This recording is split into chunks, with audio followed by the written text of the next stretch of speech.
ஈரேழு 14 லோகத்தின் அதிபதி,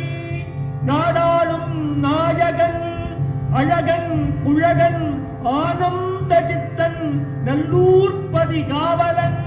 நல்லூர் அடியார் காதலன், அரண் அண்ட ஜராஜர பிரபஞ்சோத்பத்தி நிமித்த காரணன், வேதத்தின் நாயகன், வேள்வியின் தாயவன், முறையாகம பொருளவன்,